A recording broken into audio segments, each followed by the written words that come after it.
Hey guys, this is Allison from Allykatkreations. How are you doing tonight? I had back spasms earlier. Not fun. But I have some goodies. I made some fun creations that light up.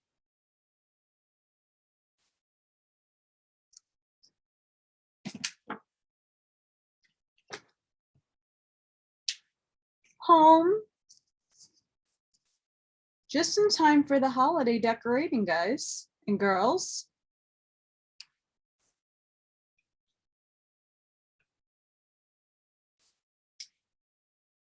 And love. These took forever and ever because they're layered to dry. But I wanted to share those with you. If you would like to help me out, you could buy one of those. Shipping is included. So I was on a wild goose chase today. Wild. With the densities, what I want to read. And I was reading more and more.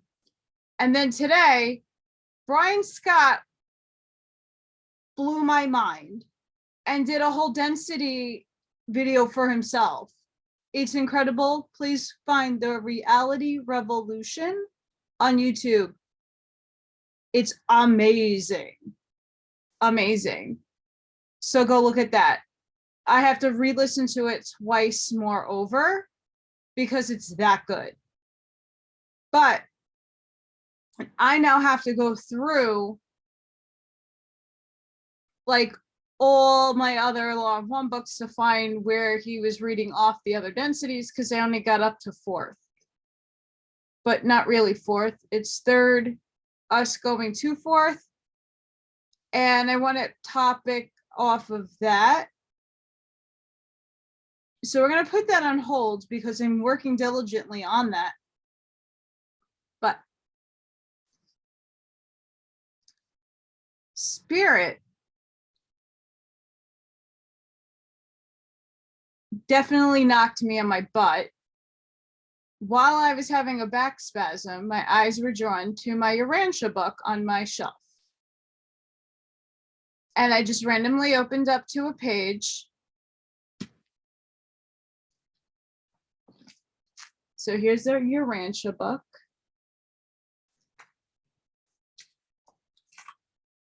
And these pages are like super paper thin.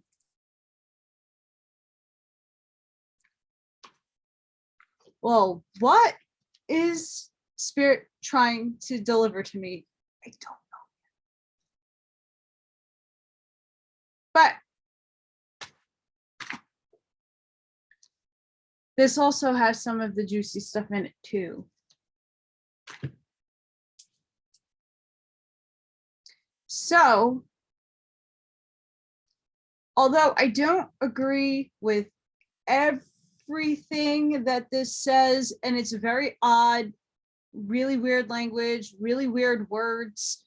I believe this was an earth channeled material, that an earth being channeled this work.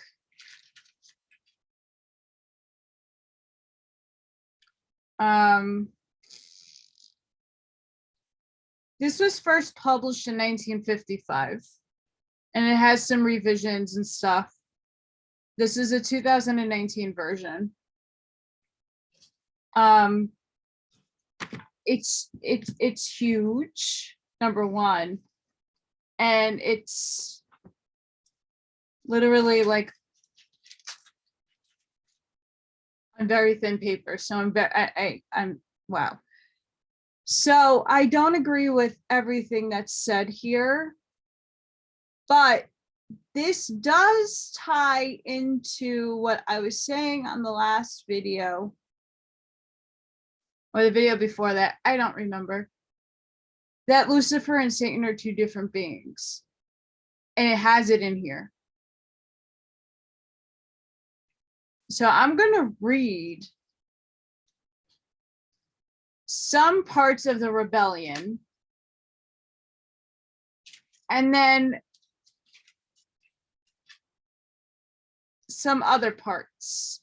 I'm not going to read the whole thing. It is very lengthy, but it's so good.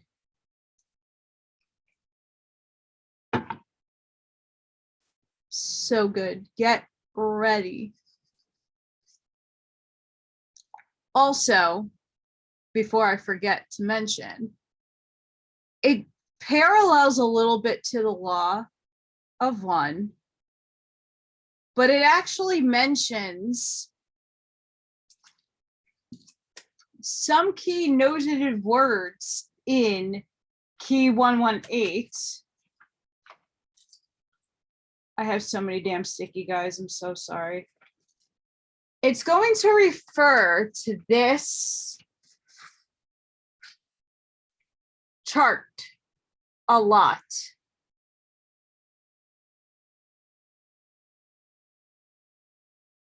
It's going to refer a lot of similar keywords, the house of many mansions, the levels. It's going to mention it.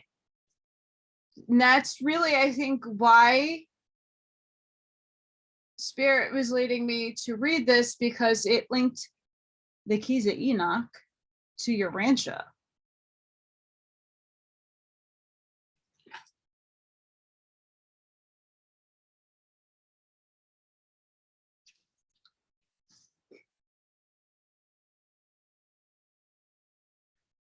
Lucifer Rebellion. Lucifer was a brilliant primary, this is one of these words, Lan on a deck, son of Neban. He had experienced service in many systems, had been a high counselor of his group, and was distinguished for wisdom, sagacity, and efficiency. Lucifer was number 37 of his order, and when commissioned by the Melchizedeks, he was designated as one of the 100 most able and brilliant personalities, and more than 700,000 of his kind. That's a little scary.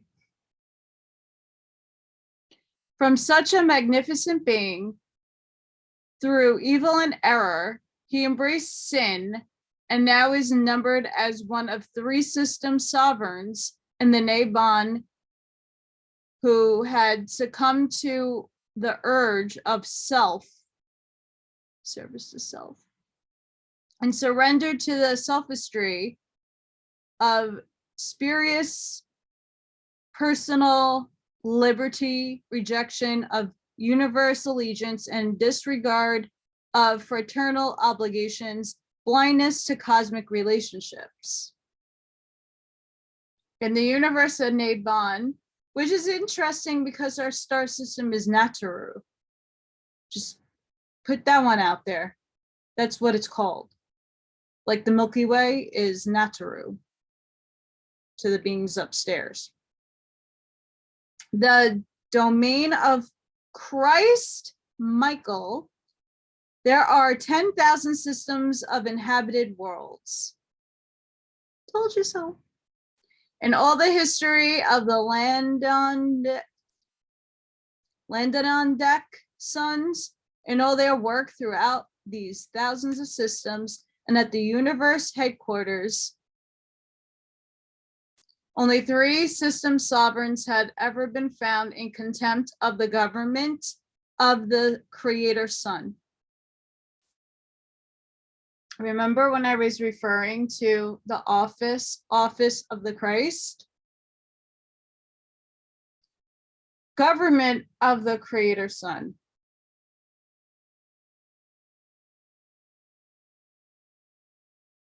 Lucifer was not an ascendant being. He was a created son of the local universe.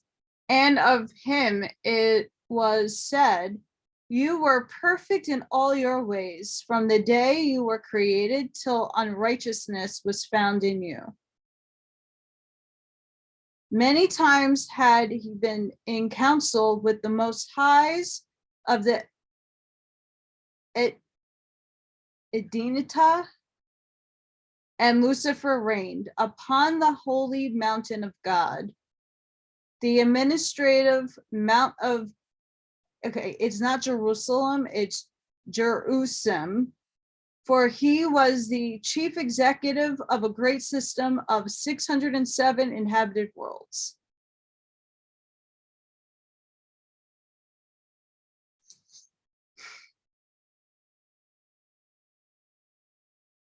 I know this book is bananas. Lucifer was a magnificent being, a brilliant personality. He stood next to the Most High Fathers of the constellations in the direct line of universe authority. Notwithstanding Lucifer's transgression, subordinate intelligence refrained from showing him disrespect and disdain prior to Michael's bestowal on Urantia. Even the archangel of Michael at the time of Moses' resurrection did not bring against him an accusing judgment, but simply said, "The judge rebuke you." Judgment in such matters belongs to the Ancient of Days, the rulers of the super universe. Now one can question, who are those? I don't know.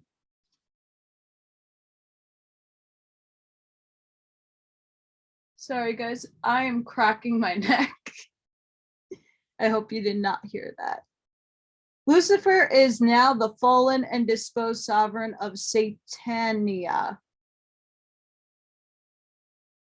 Self-contemplation is most disastrous, even to the exalted personalities of the celestial world. Of Lucifer, it was said, your heart was lifted up because of your beauty, and you corrupted your wisdom because of your brightness. Your olden prophet saw his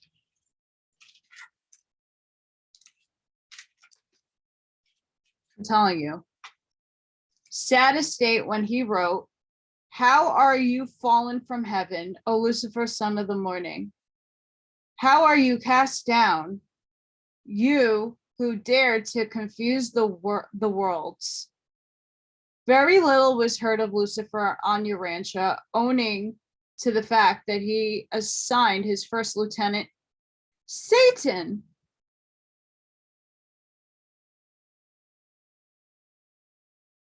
They're not the same. It says it right there. I'm going to reread that.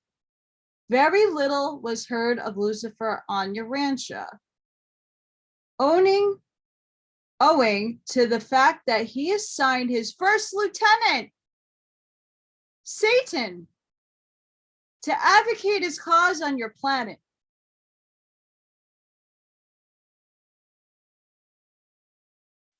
Satan was a member of the same primary group of Landinon decks, but had never functioned as a system sovereign. He entered fully into the Lucifer insurrection. The devil is none other than the Caligula, not Caligula, Calistigia. Again, I can't pronounce shit, so. The disposed planetary prince of Urantia and a son of the secondary order of Landon Dex. At the time Michael was on Urantia in the flesh. I wonder who Michael actually was. Lucifer, Satan, and Caligulista were leagued together to effect the miscarriage of his bestowal mission, but they signally failed.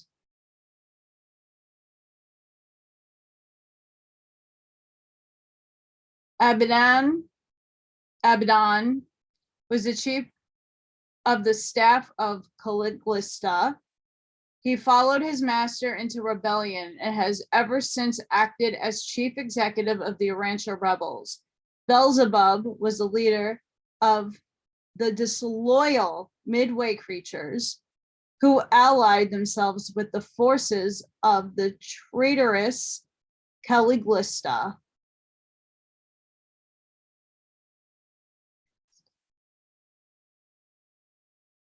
I don't know. The dragon eventually became the symbolic representation of all this evil personages. Upon the triumph of Michael, Gabriel came down from Salvington. See, I'm serious. This book has the weirdest crap. And bound the dragon, all the rebel leaders for an age. Of the Jerusalem seraphic rebels, it is written, and the angels who kept not their first estate, but left their own habitation, he has reserved in sure chains of darkness to the judgments of the great day.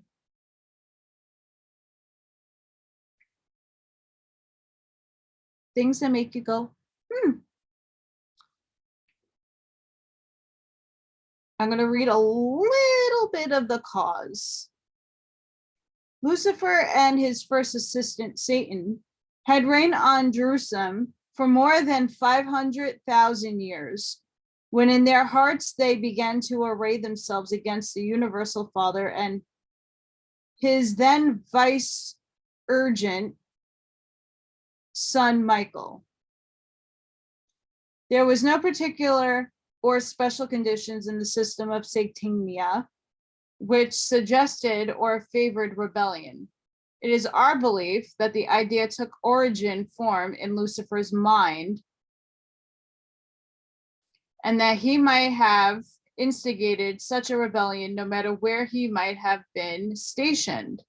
Lucifer first announced his plans to Satan, but it required several months to corrupt the mind of his able and brilliant associate. However, when once converted to the rebellion theories, he became a bold and earnest advocate of self-assertion and liberty.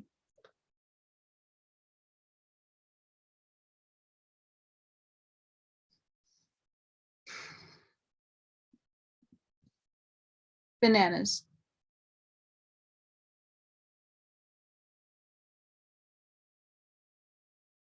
The Lucifer Manifesto.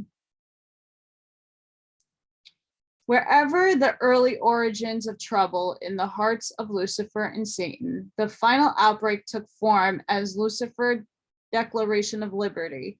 The cause of the rebels was stated under 3 heads. 3. The reality of the Universal Father. Lucifer charged that the Universal Father did not really exist, that physical gravity and space energy were inherent in the universe, and that the Father was a myth invented by the Paradise Sons, Enoch. Paradise Sons, to enable them to maintain the rule of the universes in the Father's name. He denied that personality was a gift of the Universal Father. He even imitated that the Finalators were in collusion with the Paradise Son to foist fraud upon all creation, since they've never brought back a very clear-cut idea of the Father's actual personality, as it is discernible on Paradise. He traded on reverence as ignorance. The charge was sweeping, terrible, and blasphemous. It was then veiled attack upon the Finalators that no doubt influenced the ascendant citizens that on Jerusalem to stand firm and remain steadfast in resistance to all the rebel proposals.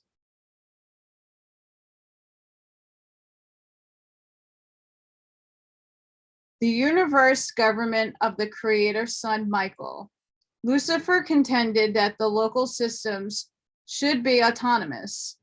He protested against the right of Michael, the creator's son, to assume sovereignty of Nabadon in the name of hypothetical paradise father, and required all personalities to acknowledge allegiance to this unseen father.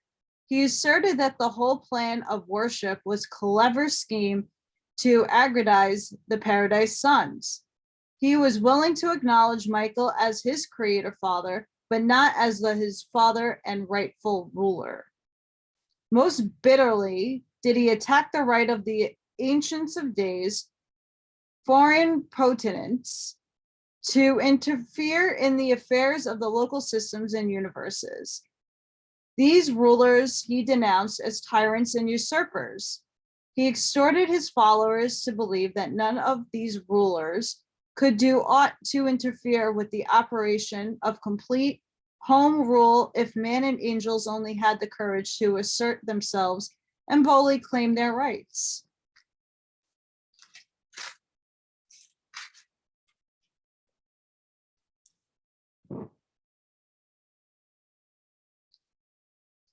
Not easy to understand, I know. He contended that the executioners of the Ancient of Days could be debarred from functioning in the local systems if the native beings would only assert their independence.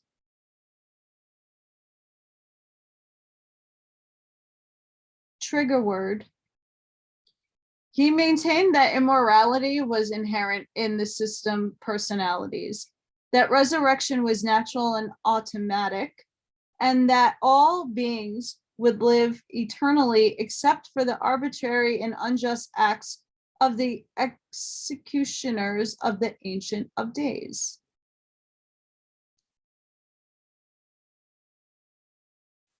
What's going on right now?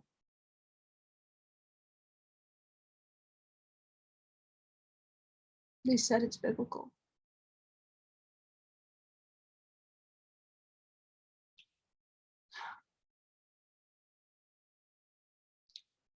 All right. The attack upon the universal plan of ascendant mortal training.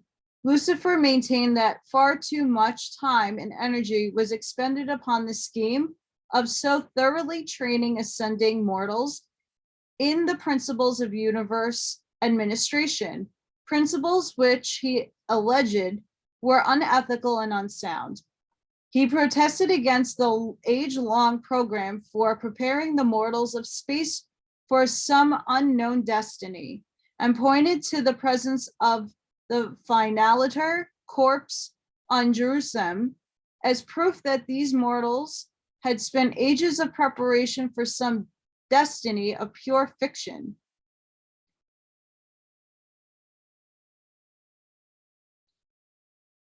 Whoa. With derision, he pointed out, these words. He pointed out that the Finalators had encountered a destiny no more glamorous than to be returned to humble spheres similar to those of their origin.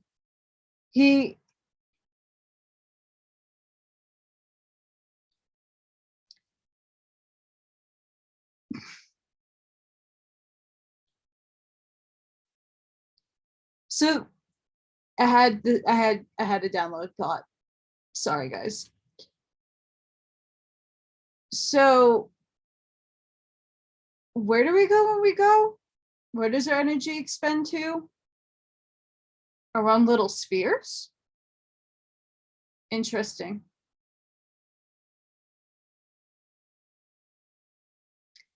He intimidated that they had been debauched by overmuch discipline and prolonged training, and that they were in reality traitors to their mortal fellows, since they were now cooperating with the scheme of enslaving all creation to the fictions of a mythical eternal destiny for ascending mortals.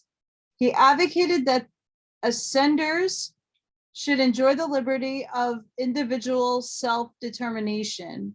He challenged and condemned the entire plan of mortal ascension as sponsored by the Paradise Sons of God and supported by the Infinite Spirit. And it was with such a declaration of liberty that Lucifer launched his orgy of darkness and death.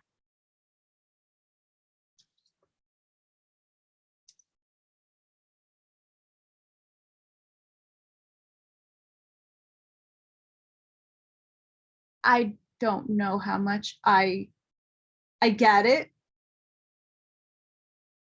but my mind is like, whew.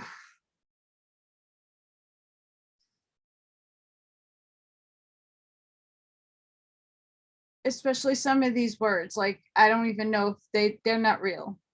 I can tell you that right now. They're not real.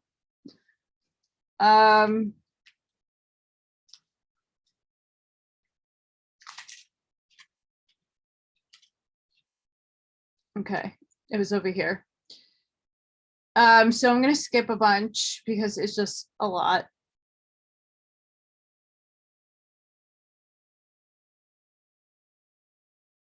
Hang on. Something caught my eye. Okay, I'm going to read. I don't know what part this is, but I find it pretty cool. There was war in heaven. Rewind.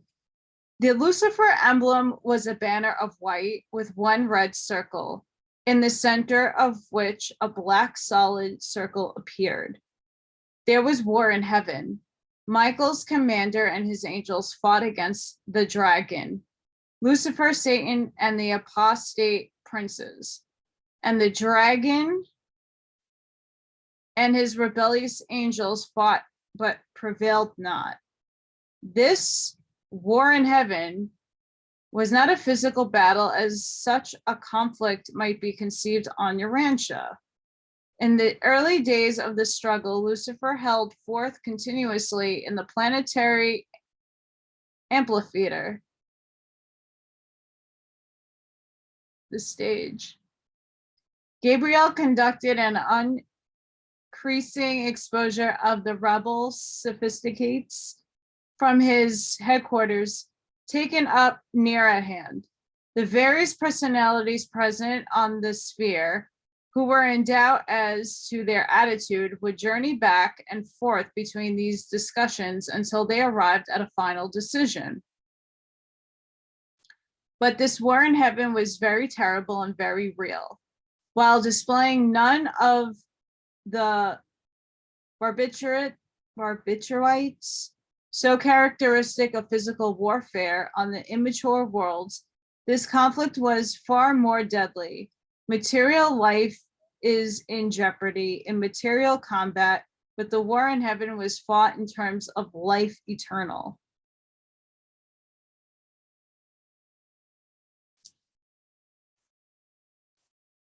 Bananas.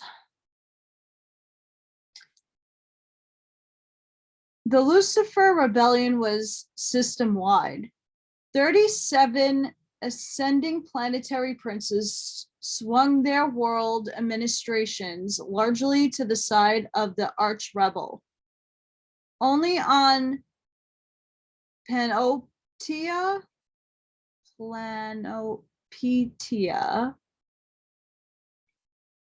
I swear, did the planetary prince fail to carry his people with him.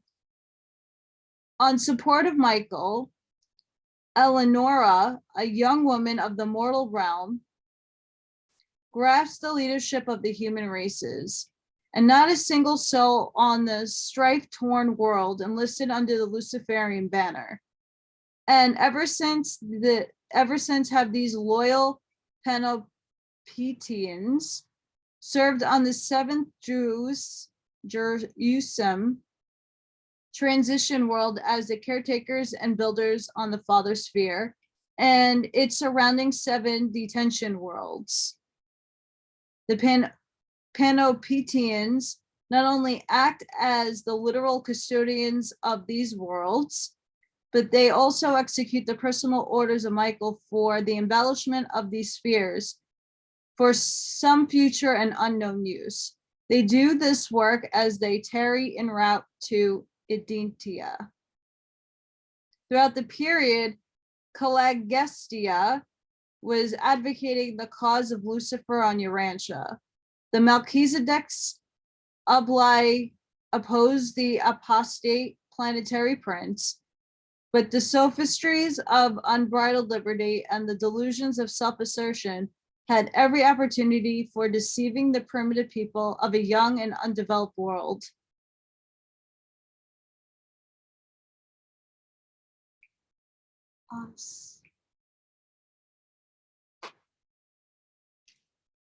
Possibly. Sounds right. All secession propaganda had to be carried on by personal effort because the broadcast service,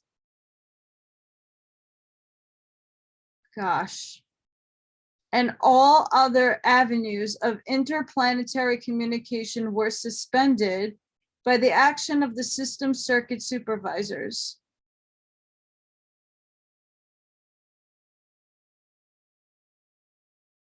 What is your television doing to you? And how are we receiving many of us who are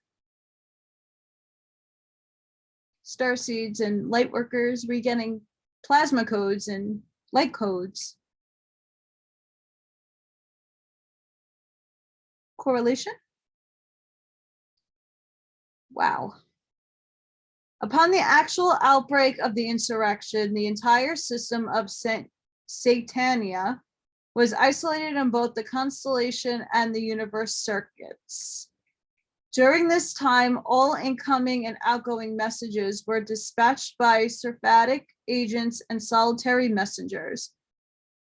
The circuits to the fallen worlds were also cut off so that Lucifer could not utilize the avenue for the furtherance of his nefarious scheme. And these circuits were not to be restored so long as the arch-rebel lives within the confines of Saturnalia.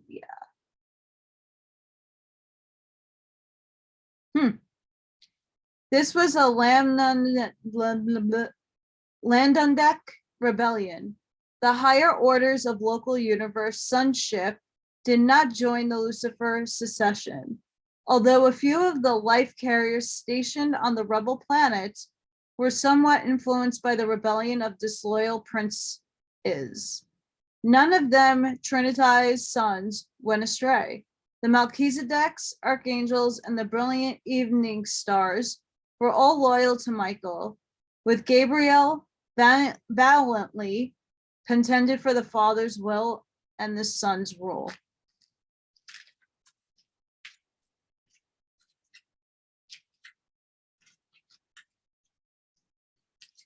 These pages stick together and it's so annoying.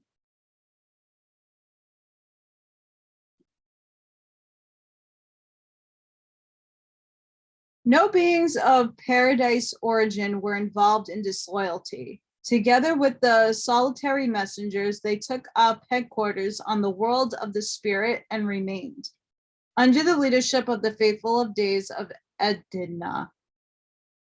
None of the conciliators apostatized, nor did a single one of the celestial recorders go astray. But a heavy toll was taken of the Urantia companions and the mansion's world teachers. Oh boy, I'm going to skip a bunch.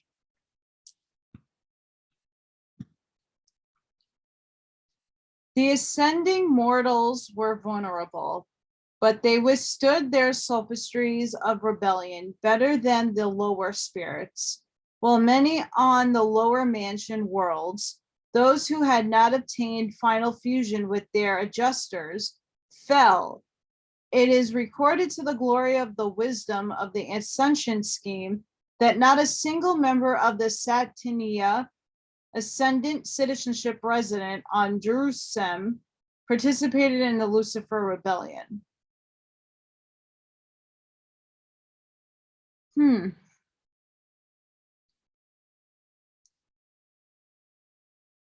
While Lucifer was deprived of all administrative authority in Satania,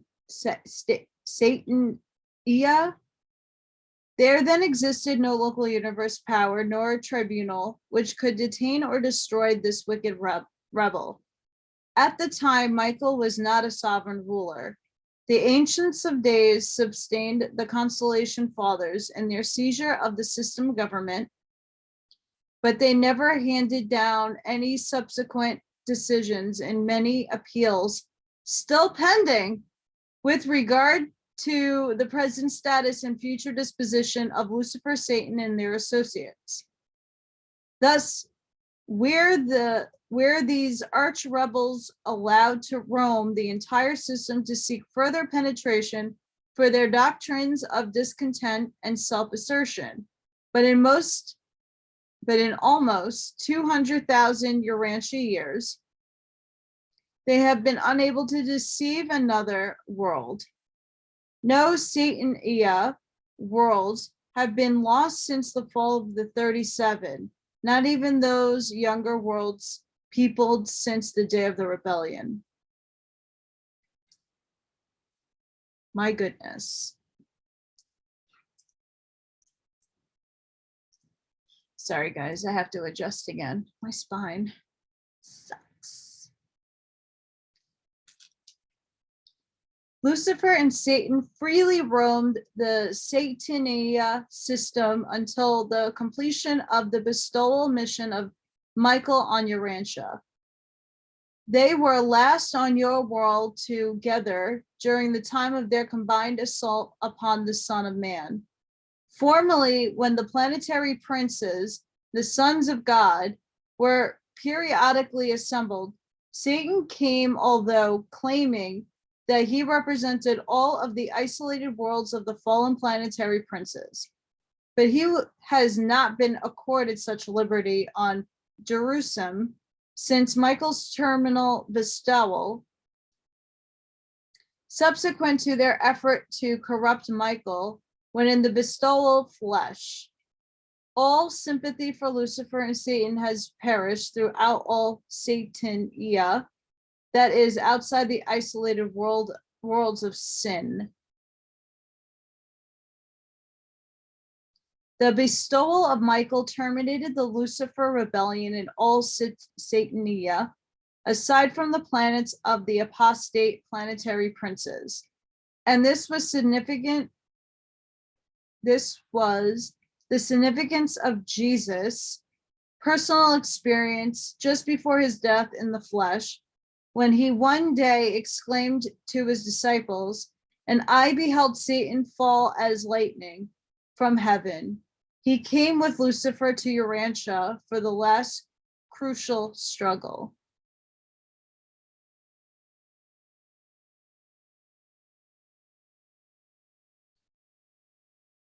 The Son of Man was confident of success, and he knew that his triumph on your world would forever settle the status of his age-long enemies, not only in Satania, but also in the other two systems where sin had entered. There was survival for mortals and security for angels. When your master, in reply to Lucifer's proposals, calmly with divine assurance replied, "Get you behind me, Satan." That was, in principle, the real end of the Lucifer Rebellion. True, the Uversa tribunals have not yet rendered the executive decision regarding the appeal of Gabriel praying for the destruction of rebels, but such a decree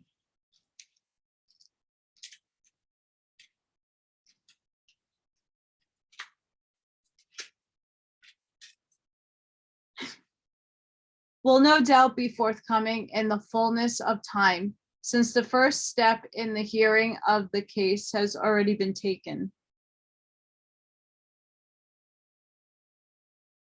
Before the bestowal of Michael, these rulers of darkness sought to maintain their authority on Urantia, and they persistently withstood the minor and subordinate celestial personalities. But since the day of Pentecost, this traitorous Calligastria and his equally contemptible associate Dalagestia are servile before the divine majesty of the paradise thought adjusters and the protective spirit of truth and the spirit of Michael, which have been poured out upon all flesh. But even so, not fallen spirit ever did have the power to invade the minds or to harass the souls of the children of God. Neither Satan nor Calligastia would ever touch or approach the faith sons of God. Faith is an effective armor against sin and inequity. It is true, he who is born of God keeps himself, and the wicked one touches him not. In general, when weak and dissolute mortals are supposed to be under the influence of devils and demons, they are merely being dominated by their own inherent and debased tendencies, being led away by their own natural propensities. The devil has been given a great deal of credit for evil which does not belong to him. Callistia has been comparatively impotent since the cross of Christ.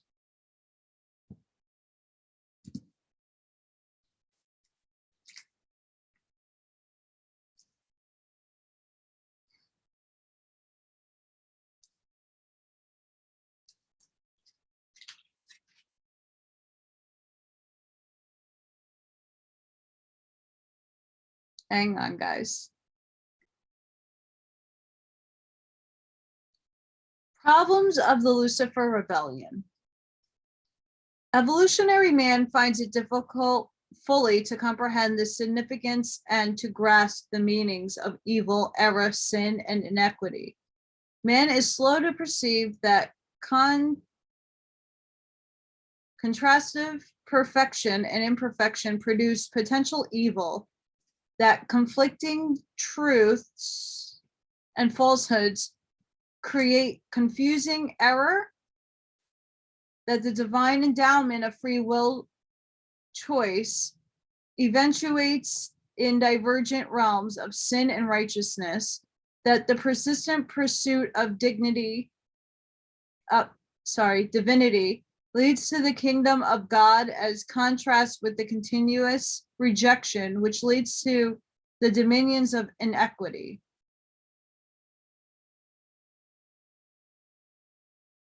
The gods neither create evil nor permit sin and rebellion. Potential evil is time existent in a universe embracing differential levels of perfection, meanings, and values. Sin is potential in all realms, where imperfect beings are endowed with ability to choose between good and evil. The very conflicting presence of truth and untruth, fact and falsehood, constitutes the potentiality of error. The deliberate choice of evil constitutes sin, and the willful rejection of truth is error, and persistent pursuit of sin is error, is inequity.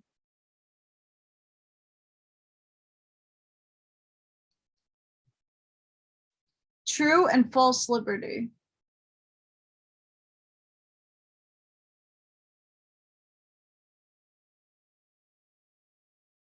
What's happening in our society now?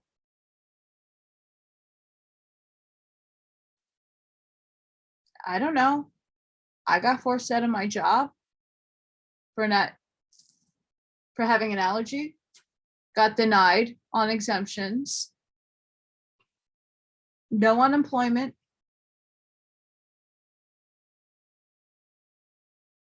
I'm lucky I lost like 10 pounds. rationing out my food. Sick.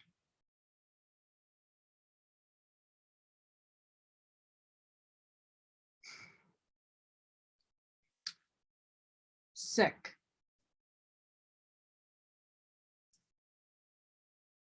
Of all the perplexing problems growing out of the Lucifer Rebellion, none has associated more difficulty than the failure of immature evolutionary mortals to distinguish between true and false liberty. True liberty is the quest of the ages and the reward of evolutionary progress, which we're trying to achieve right now. If more people would wake up, 21%, guys, come on, we only need 21%. Wake up. Knock, knock, knock.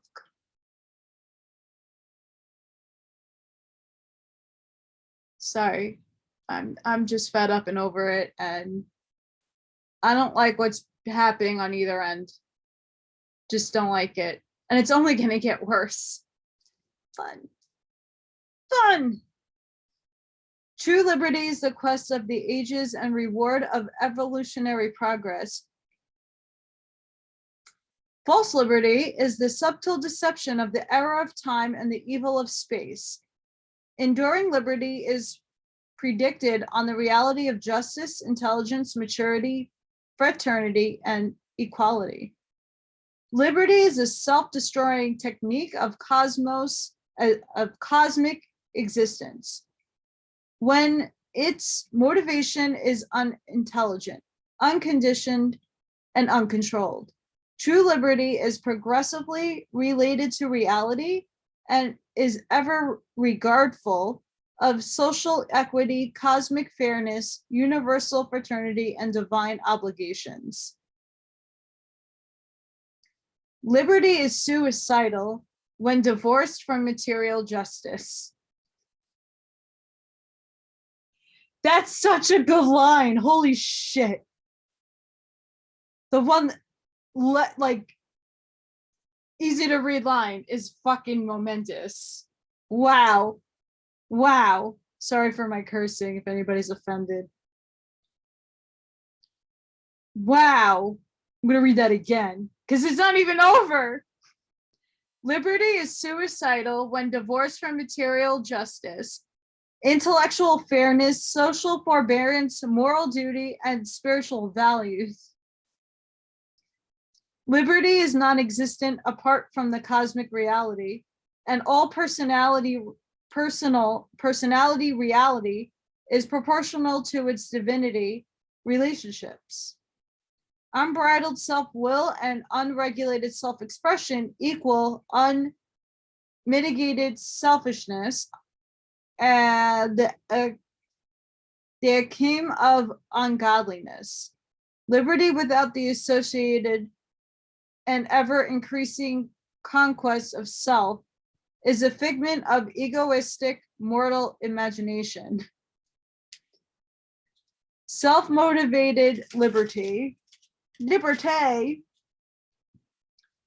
is a conceptual illusion, a cruel deception, license masquerading in the garments of liberty and the forerunner of abject bondage. True liberty is the associate of genuine self-respect. False liberty is the consort of self-admiration. True liberty is the fruit of self-control. False liberty is the assumption of self-assertion. Self-control leads to altruistic service. Self-administration tends towards the exponentiation of others. For the selfish, oh geez. Argument. I really do suck at reading big words. Aggrandizement of such a mistaken individual as it is willing to sacrifice righteousness attainment for the sake of possessing unjust power over his fellow beings. Even wisdom is divine and safe only when it is cosmic in scope and spiritual in motivation. There is no error greater than that species of self-deception which leads intelligent beings to crave the exercise of power over other beings for the purpose of depriving these persons of their natural liberties.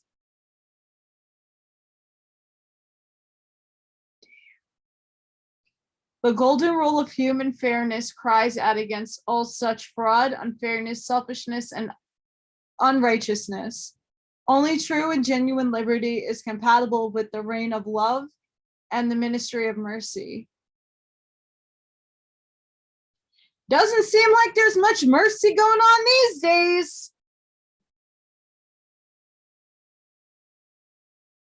How dare the self-willed creature encroach upon the rights of his fellows in the name of personal liberty, when the supreme rulers of the universe stand back in merciful respect for their prerogatives of will and potentials of personality. No being in the exercise of his supposed personal liberty has a right to deprive any other being of those privileges of existence conferred by the creators and duly respected by all their loyal associates, subordinates, and subjects.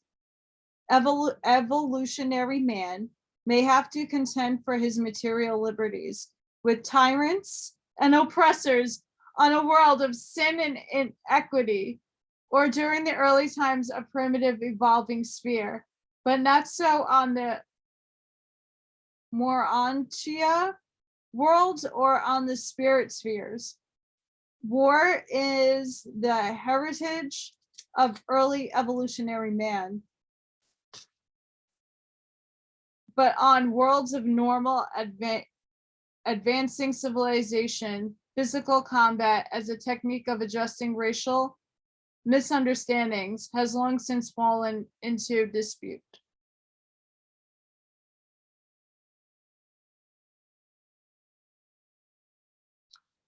My goodness.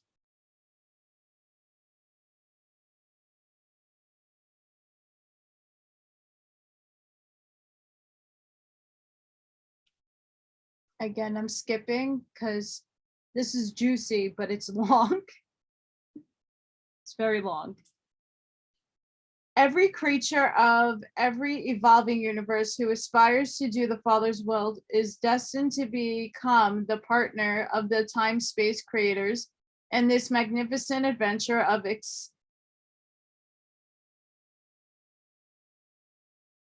experiential perfection attainment.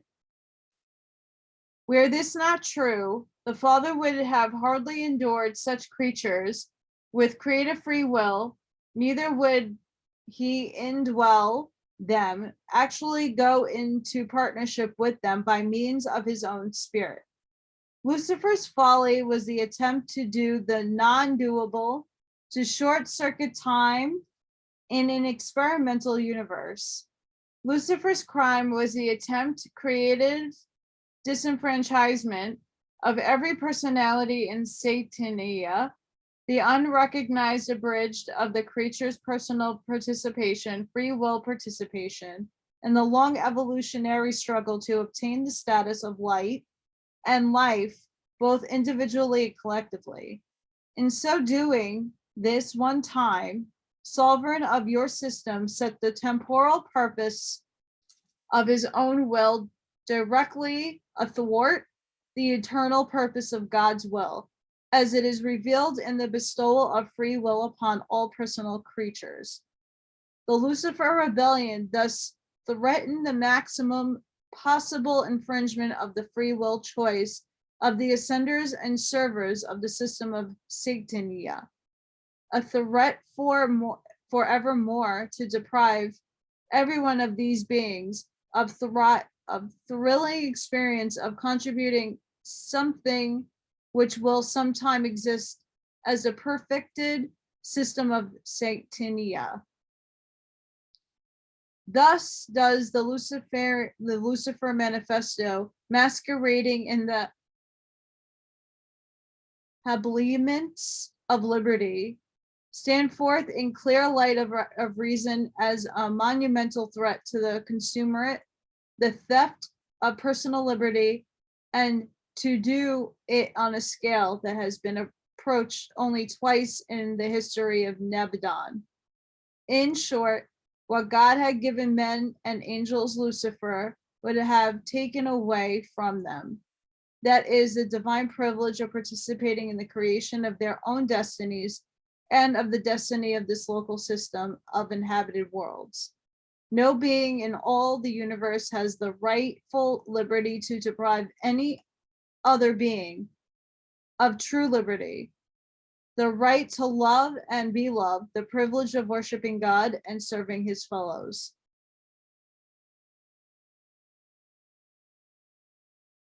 The time lag of justice.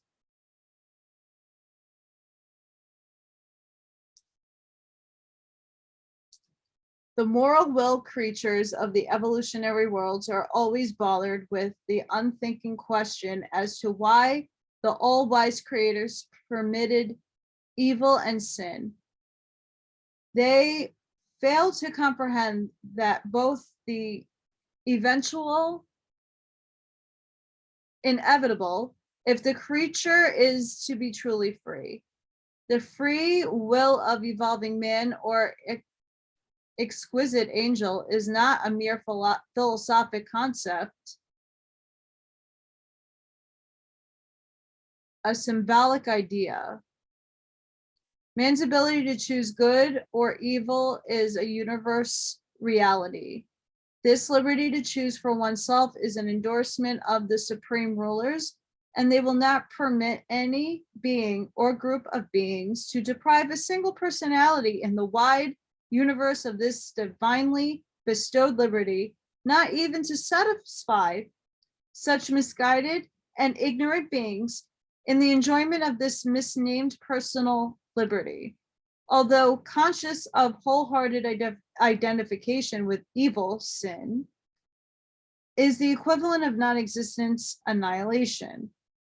There must always intervene between the time of such personal identification with sin and the execution of the penalty, the automatic result of such a willful embrace of evil, a period of time of sufficient length to allow such an adjustment of such an individual's universe status as will prove entirely satisfactory to all related universe personalities, and which will be so far and just as to win the approval of sinner himself. But if this universe rebel against the reality of truth and goodness refuses to approve the verdict, and if the guilty ones know in his heart the justice of his condemnation, but refutes to make such confession, then must the execution of sentence be delayed in accordance with the discretion of the Ancients of Days, and the Ancients of Days refuse to annihilate any being until all moral values and all spiritual realities are extinct, both in the evildoer and in all related supporters and possible sympathizers.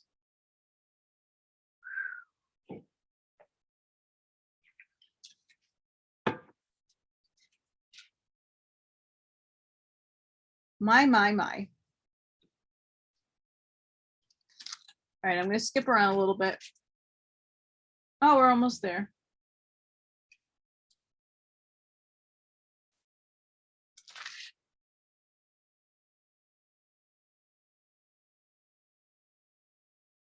Whatever the difficulties evolutionary mortals may encounter in their efforts to understand that Lucifer Rebellion it should be clear to all reflective thinkers that the technique of dealing with the rebels is a vindication of divine love.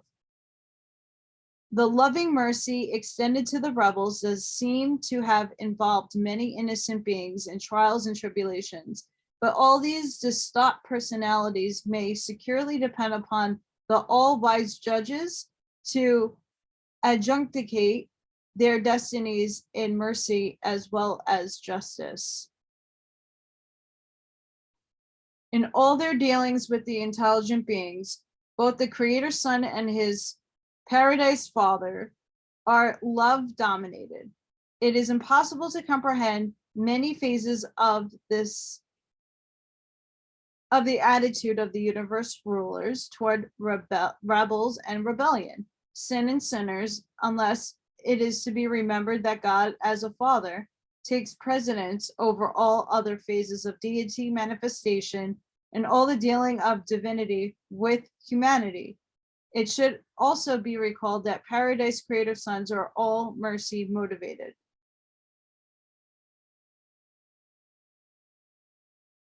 At first, the Lucifer upheaval appeared to be unmitigated calamity to the system and to the universe.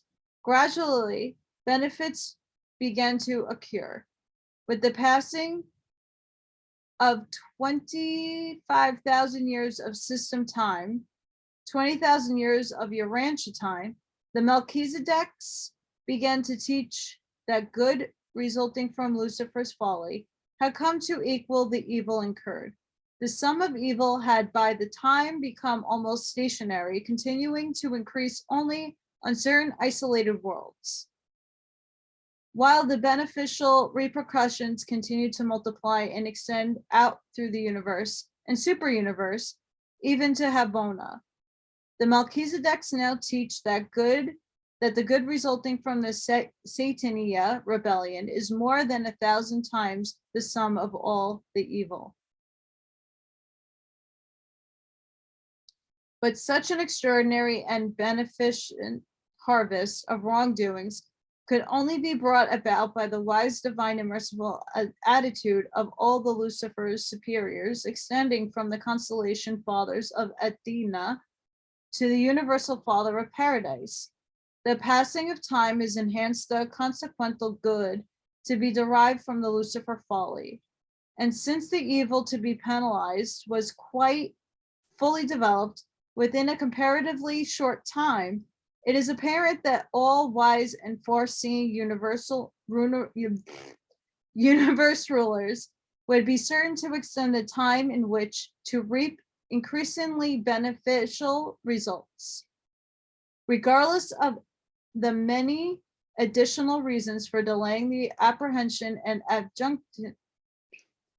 adjudication of Satania rebels, this one gain would be enough to explain why these sinners were not sooner in turn and why they have not been adjudicated and destroyed. Short-sighted and time-bound mortal minds should be slow to criticize the time delays of the far-seeing, all-wise administrators of universe affairs. One error of human thinking respecting these problems consists in the idea that all evolutionary mortals on an evolving planet would choose to enter upon the paradise career if sin had not cursed their world. The ability to decline survival. These pages are killing me, guys. It's so thin. Okay. The ability to decline survival does not date from the time of the Lucifer Rebellion. Mortal men have always possessed the endowment of free will choice regarding the paradise career. As you ascend in the survival experience, you will broaden your universal concepts and extend your horizon of meanings and values. And thus you'll be able the better to understand why such beings as Lucifer and Satan are permitted to continue in rebellion. You will also better comprehend how ultimate, if not immediate, good can be derived from the time-limited evil. After you obtain paradise, you will really be enlightened and comforted when you listen to the Luciferin philosophers discuss and explain these profound problems of universal adjustment. But even then, I doubt you will be fully satisfied in your own minds. At least I was not, even when I had obtained the acumen of universal philosophy. I did not achieve a full comprehension of these complexities until after I had been assigned to administrative duties in the super universe whereby actual experience I had acquired conceptual capacity adequate for the comprehension of such many-sided problems in cosmic equity and spiritual philosophy. As you ascend paradise-ward, you will increasingly learn that many problematic features of universe administration can only be comprehended subsequent to the acquirement of increased experiential capacity to the achievement of enhanced spiritual insight. Cosmic wisdom is essential to the understanding of cosmic situations.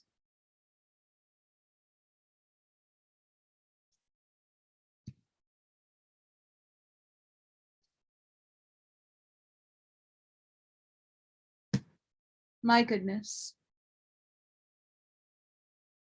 The next read I'm going to do from this book, but I want to go into it a little bit more, is the Spheres of Light, and Life.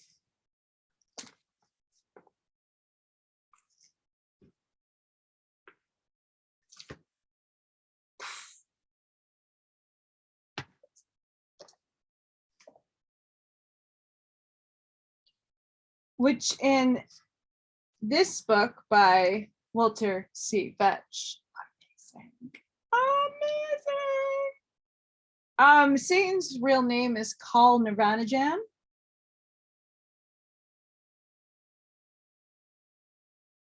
Pretty cool, right? I found this pretty interesting. When Lucifer's argument. When Lucifer was employed in subsystem administration, he was reportedly saddened by the fact that so few souls were making any real progress. His argument to his superiors was that this should be changed and that it was not right to have a system set up so that essentially no one could escape from it. It is supposed to have been this humanitarian attitude that cost him his job and got him sentenced to isolation on Earth. His bosses had grown accustomed to the status quo in this last stage of the cycle, Iron Age. We're not willing to change. Lucifer's bosses, known as the controllers, archangels in the Bible, are controllers of the third level, which is the causal plane. Therefore, in civilizations where the level of awareness or consciousness was high, then the third level, they had no control. It was in their interest, therefore, to make sure people did not evolve above the third level so that they would not lose their influence over them. Lucifer's argument to let my people go was clearly not a hint with them.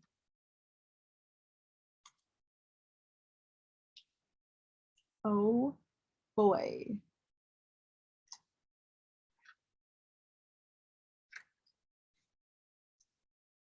I'm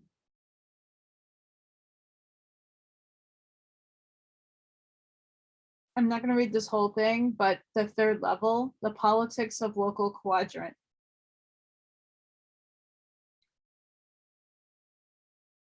I might, because it's short. In the overview of how the universe is set up, we have pointed out the general areas and planes and principal figures. Now, briefly, we want to discuss some local politics, how Earth is affected by such things.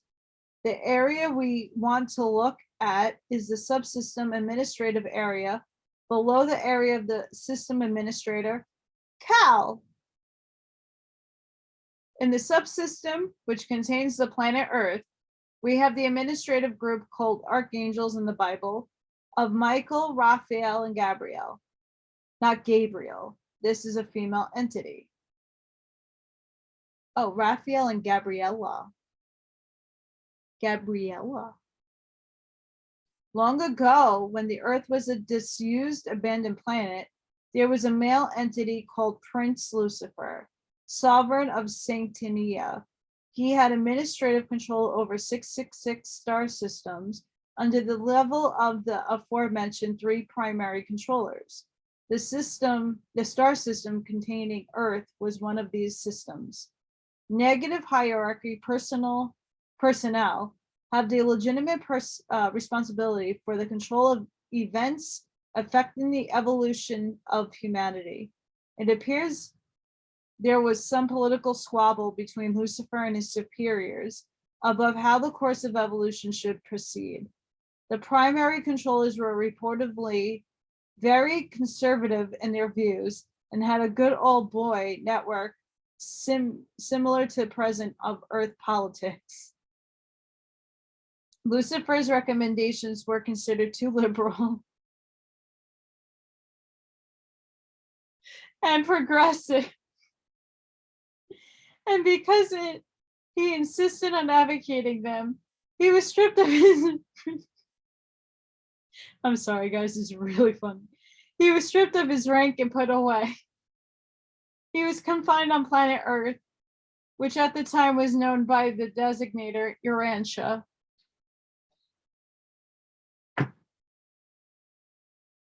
Can't make this shit up, guys. It's like on paper. But yeah, I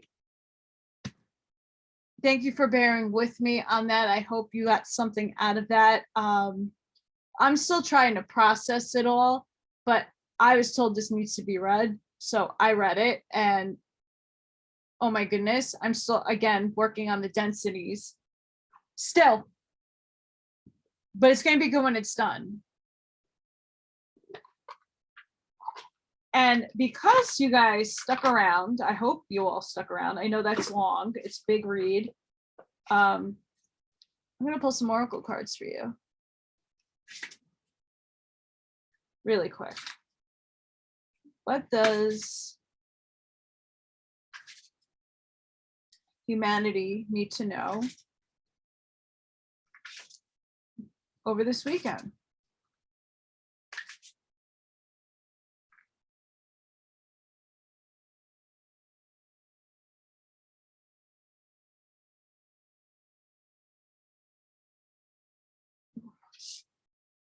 I get massive chills and little.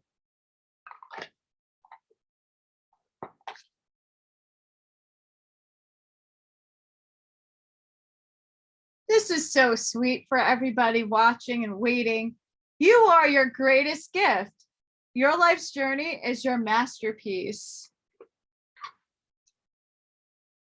Does this have any? Oh, how sweet is that?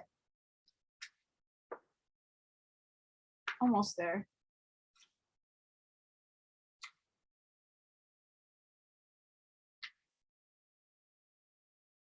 One more. Let's see what this has to say. Passion can be out of balance and not true love. Passion for a film star or a relationship early in life doesn't last because it's not of the heart, but of the mind. Ask yourself, what are you passionate about from the heart? Yes, so easy to express when you ask your heart. Trust yourself, follow your own path. Very important to be on your own path. Otherwise, it is not fulfilling. The journey is difficult and the end result is not rewarding or satisfying. Be careful of the ego. It will try to lead you astray. Show you the success of others and make you feel less than or greater than others. Not what you want. This is not truth. That is deception. That's kind of true. Another page that's stuck. Jeez Louise. You are your greatest gift to the world. Your life's journey is your masterpiece. What will you choose with love to paint and what materials is up to you and is unique to you? You can admire, enjoy, love the work of others, but you cannot compare them. They are different, truly unique to the artist. Fall in love with your own masterpiece, your own life. It is truly beautiful and magical. Your masterpiece can always be added to, altered slightly, or adjusted.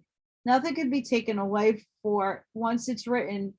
put on canvas, it stays, but it can always be improved upon. Be clear about what you wish and desire, for then you will manifest what you truly want.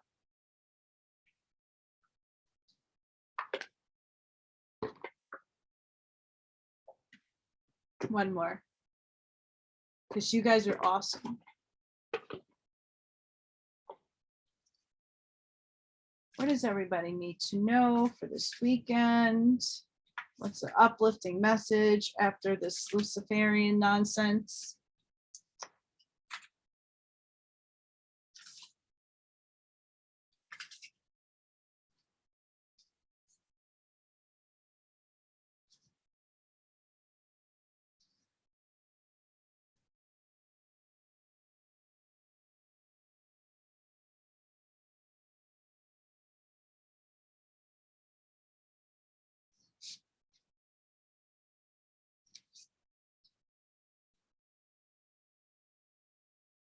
That one.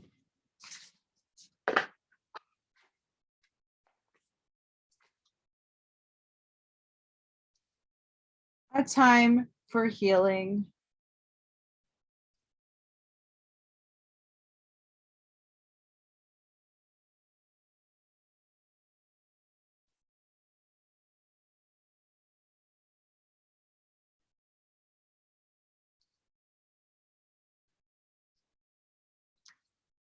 I have to find where that moon is.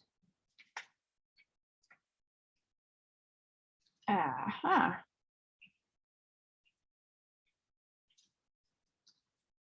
Pulling this card suggests that the past is in the past and bright future is beckoning. However, before you take your next step, make sure that both you and the situation feel healed. This is not the time to paper over cracks or to simply pretend that everything is okay. Rather, you still need a little more time to heal and to soothe both yourself and anyone else in need. Then remind yourself that everything is possible, that if you believe it, it is time to surrender and wait to hear guidance from the universe. Powerful insights can be had if you know that someone or something really isn't good for you. Another cat time, because she doesn't care.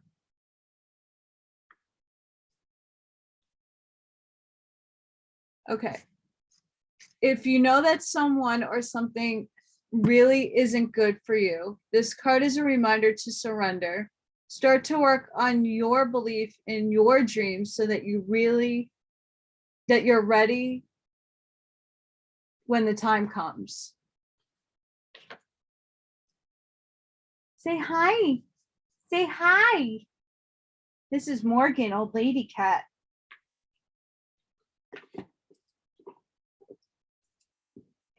Yep. All right, guys. I want to thank everybody who's been trying to help me out in this very difficult time. If you like my work and you would like to help support me, it would be very highly appreciated. You could PayPal.me/AllyKatzkreations211, Venmo at AllyKatzkreations211.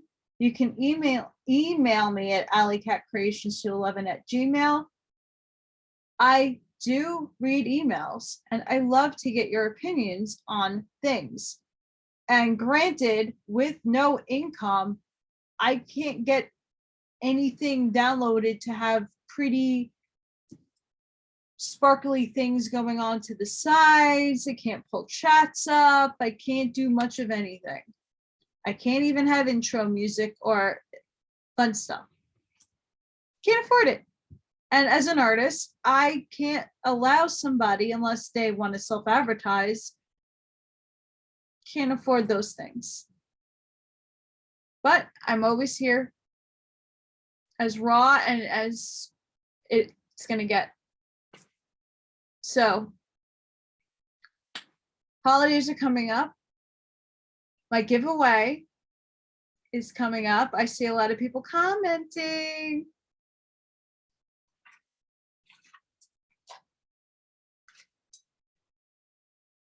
This is up for grabs.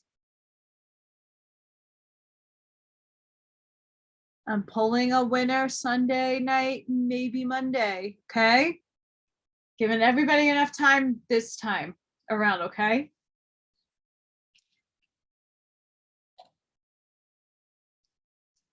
So please like, share, and subscribe. I know that was a very rough reading.